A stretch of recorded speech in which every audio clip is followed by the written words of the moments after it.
Portland Trailblazers are for sale. So we bring in Ben Golliver, Washington Post NBA writer, the author of Bubble Ball as well. Indeed.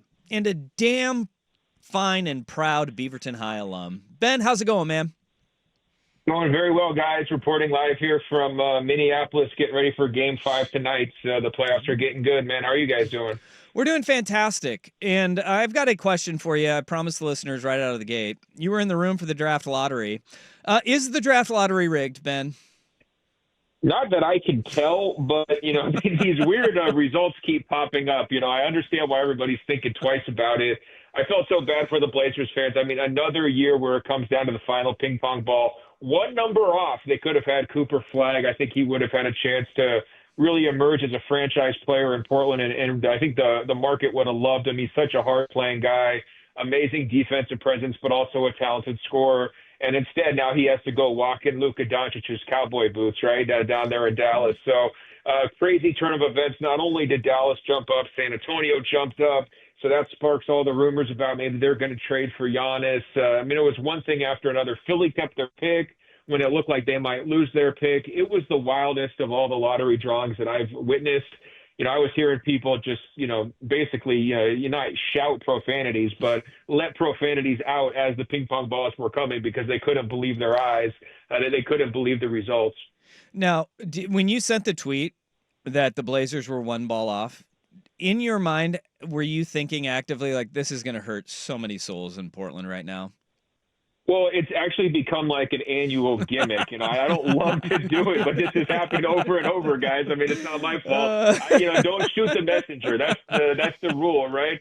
We know it got really close with Wembanyama. But, the one thing I can say is misery loves company. It's not just you guys. The Wizards have also come very consistently close to the number one pick in all three of the last drafts. And so their fans are right there suffering with Blazers fans when it comes to that ping pong ball luck. Ben, obviously the news drops yesterday morning that the Allen estate is putting the Trailblazers up officially for sale. What was your kind of first thought process, and where do you think this thing is headed, and where do you think this thing ultimately ends up? Well, I just love the timing of it. If they do win the lottery, maybe you're not selling, maybe you're holding out for a better offer, maybe you're waiting a little bit. So you want to make sure that you don't have that amazing asset, to kind of, maybe goose the purchase price a little bit. I think with the Celtics, it's kind of the reverse, right? They sell before this Jason Tatum injury for $6.1 billion. I wonder what the price would be, honestly, right now, where they're looking at, a second round exit, Tatum being out all of next season, and all of that. I wonder if that would have impacted the final price for the Celtics. These are kinds of questions you have to ask in a league where the superstar level players drive so much of the marketing and so much of the financial aspect of the game. Obviously, I think it's a day long coming. I think I've been pretty critical of Joey Allen over the years. I think when you're the owner, you have a real obligation to communicate with the media, communicate with the fan base, explain your vision, be a public face of that organization, rally the troops during tough years. Sort of like we saw Mark Cuban do over the years with the Dallas Mavericks, always trying to cultivate that fan base.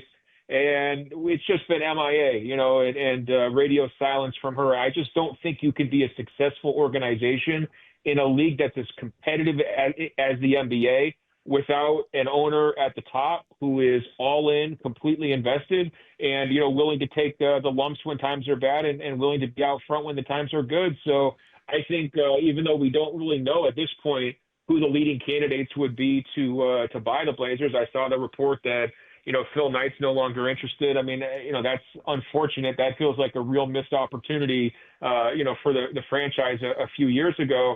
But to me, it's a positive, welcome development because the current regime was stuck in its ways, and its ways were not working. Ben Golliver is our guest, Washington Post national NBA writer. Obviously, when a team goes for sale in a small market like Portland, and especially since we saw just up the road in Seattle what happened when they sold, there's the apprehension. Adam Silver's made it clear they don't want to be in the business of moving teams anymore. What is your sense of around the league and not to kind of maybe, I don't know, squash the fears of this team leaving? Well, I think first of all, we haven't seen a team move in quite a while. Yep. It's been almost 20 years since the Sonics moved. The Kings flirted with it, but they didn't move. There was some talk about the Pelicans, maybe they would move, and they didn't move. And so it has been a while since we've seen a relocation, and so I think that should comfort some people.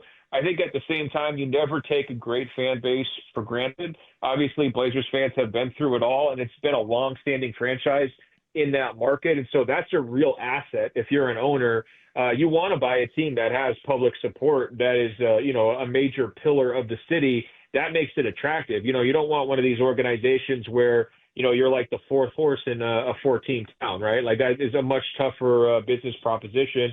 And I think the other thing that could benefit, Blazers fans or kind of calm their nerves is the idea of expansion. There's some real talk that this summer things could heat up a little bit, and maybe we're finally going to see a team in Vegas and a team in Seattle. That process kind of really beginning after so many years of being teased. When you go back and look at some of the major checkpoints the NBA had talked about, they wanted to get a new collective bargaining agreement deal done, and they wanted a new media rights deal done. Well, they got both of those done. Then the Celtics sell for a record $6.1 billion.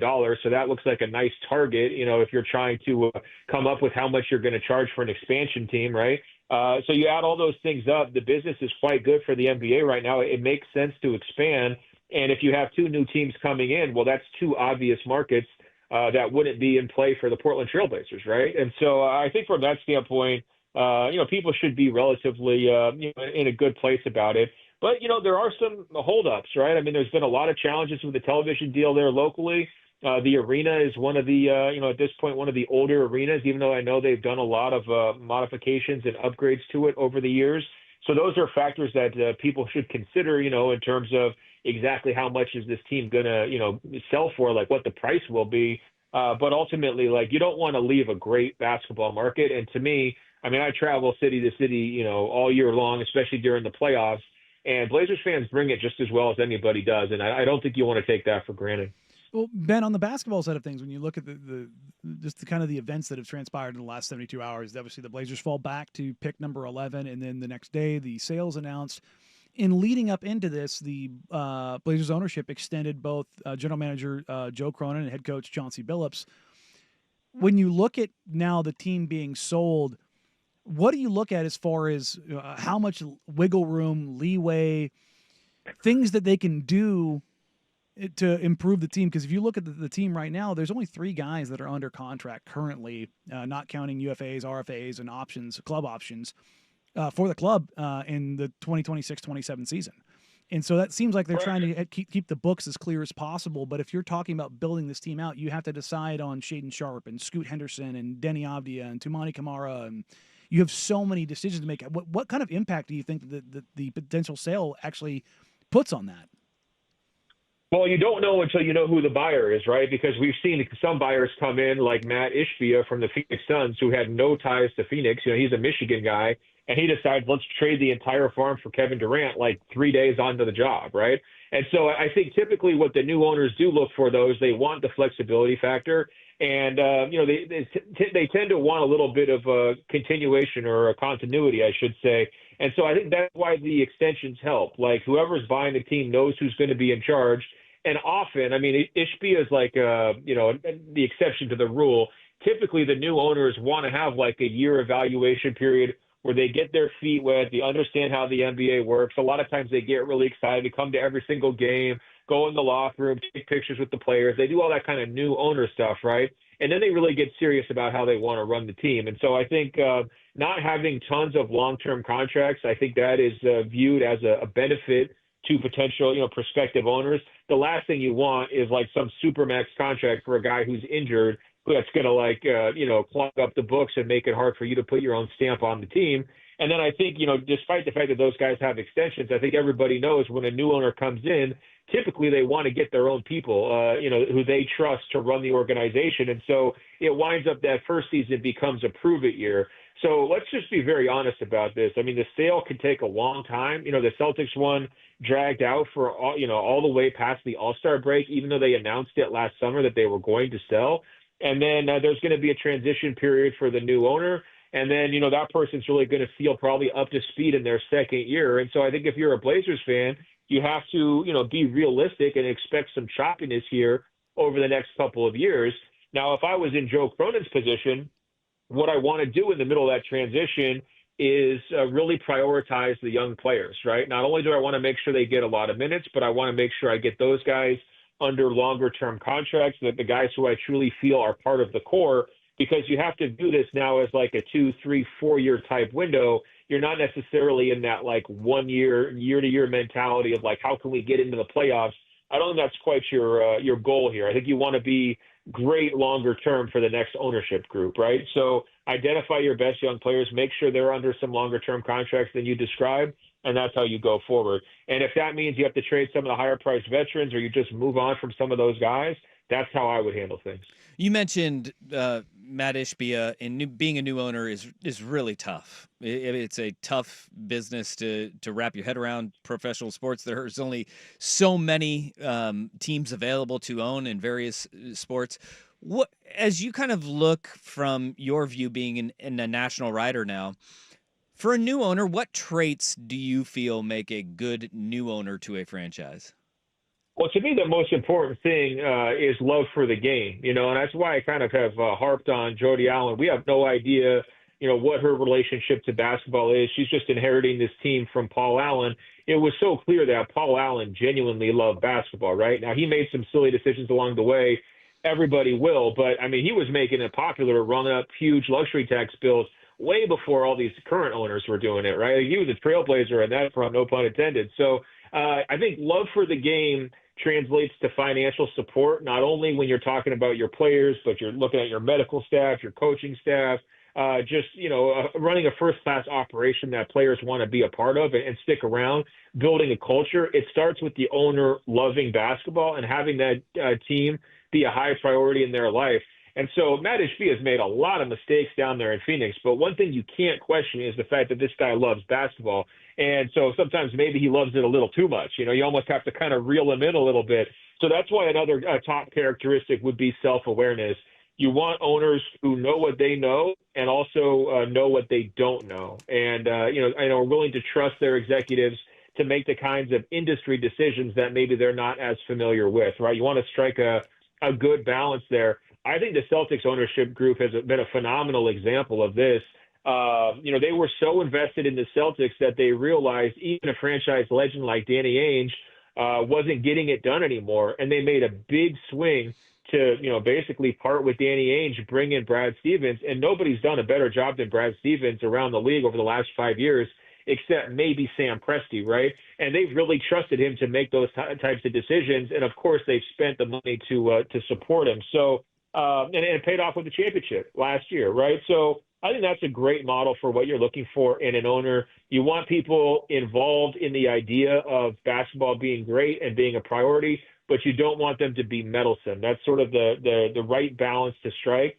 And hopefully Portland can find a group like that. But I'll say this, it's getting harder and harder to do this because so many of these teams are now selling for so much money that it can't just be one person who buys the team, right? Like Steve Ballmer's got $2 billion just sitting around, so he could buy the Clippers, no problem.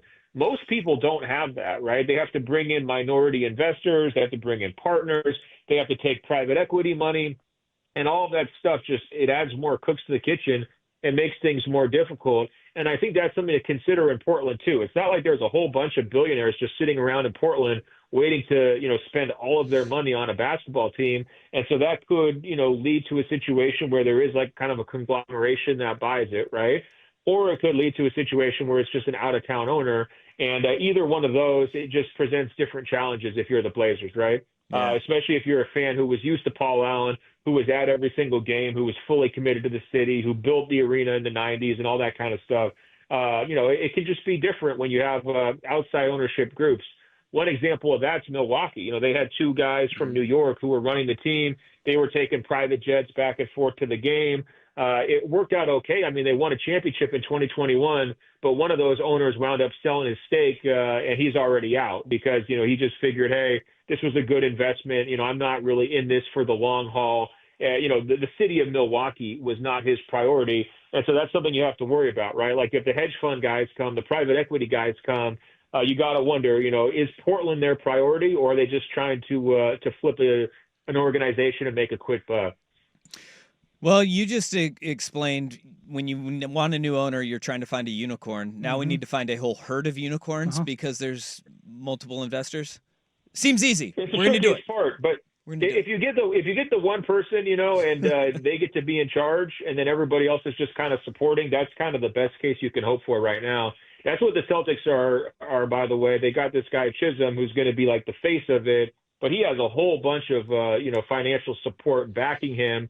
But the reason why they liked him as the face of it is because he grew up as a Celtics fan and he was from Massachusetts, right? So that could be hard to find. If you guys know any billionaires in Portland, I would call them immediately and tell them to start raising the money as quickly as possible.